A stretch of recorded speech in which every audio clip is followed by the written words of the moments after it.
Chronique Foot sur BBC Afrique. Notre invité à présent, Sengue Bank, je vous l'ai dit, de la Kama Bank Foundation, propriétaire d'une académie de football à Abuja. Il salue le don de 10 millions de dollars du président de la CAF, Patrice Motsepe, pour le développement du football interscolaire. Mais il souhaiterait aussi que le président de la CAF vienne également à l'aide des clubs engagés en Ligue des Champions et en Coupe de la Confédération. Il est au micro d'Ishiaka Adegboye. Nous avons très bien accueilli la nouvelle qui annonçait l'action du Dr Motsepe, président de la CAF, dont les termes étaient le don de 10 millions de dollars pour le développement du football interscolaire en Afrique. Je pense que l'action du président Motsepe est une action inachevée, parce qu'il aurait fallu déjà qu'au niveau de la CAF, on puisse définir sur combien d'années les dons seront faits. Les ligues majeures de football professionnel en Afrique sont mal financées, mal organisées et attendent le soutien des fédérations, attendent le soutien des différents ministères des sports des différents pays, attendent le soutien de la CAF. Alors que la CAF abandonne ce qui existe déjà, à ne pas faire des dons là-bas, pour aller faire des dons dans quelque chose qui n'existe pas ou alors qui est mort, comme le football scolaire. Revitaliser cette chose comme le football interscolaire, c'est une bonne chose, mais au détriment des ligues de football professionnel qui existent déjà, je pense qu'il y a un petit embryo, il y a une incompréhension à ce niveau. Donc je pense que, à mon humble avis, la CAF devrait s'asseoir et restructurer sa politique de financement ou alors sa politique de donation vers le football interscolaire et aussi vers les ligues de football local, professionnel et amateur. Il est clair, il est établi que les problèmes sont là, les faits sont têtus. Au niveau du Nigeria, par exemple, il y a un gros travail qui est en train d'être fait au niveau des deux meilleurs clubs du pays. Et je crois que c'est dans cette approche-là. Et peut-être la CAF devrait les accompagner si possible, ou accompagner tous les grands clubs de chaque pays pour que cela serve de leader dans cette démarche-là, même s'il ne faut pas aider tout le monde, mais se dire on va aider les deux meilleurs clubs de chaque pays. Alors, comment expliquez-vous qu'aujourd'hui, par exemple, on a les Super Eagles, qui ont des problèmes de fonds? Je parle par exemple de l'entraîneur qui n'est pas payé pendant 6 mois.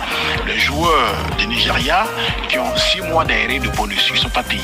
Et pourtant, on a du marketing qui est fait. Comment vous expliquez cela? Il y a un problème qui se pose en Afrique, c'est que les fédérations ont déjà des budgets qui viennent pour les participations à différentes compétitions. Les fédérations ont des fonds qui arrivent sur les transferts des joueurs. Les fédérations ont des fonds que génère l'activité sportive globale, en ce qui concerne les fédérations de football, bien sûr. Et on se retrouve toujours dans la position où il faudrait que le ministère en charge des sports ou alors la présidente de la République fasse un geste symbolique ou alors un geste concret pour pouvoir sauver le poisson de la noyade.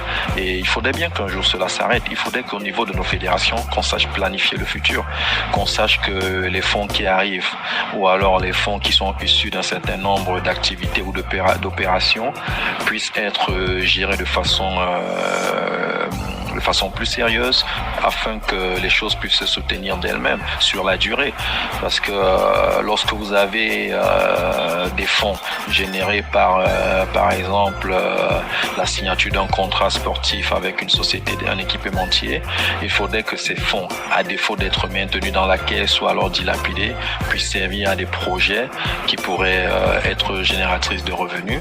Il faudrait que lors des participations lors des compétitions, qu'on sache qu'est-ce qui rentre, qu'est-ce qu'on fera avec les fonds qui rentrent et non pas seulement grappiller pour qu'après les joueurs ils puissent courir après le prime de match, le prime de participation et que toujours on sache que si on a mal organisé, on a le ministère qui va nous venir en secours, on a la présidence de la République qui est toujours prête et ça c'est un fait général en Afrique et il faudrait qu'on arrête de copier ce qui est mauvais. Donc c'est pas une particularité du Nigeria.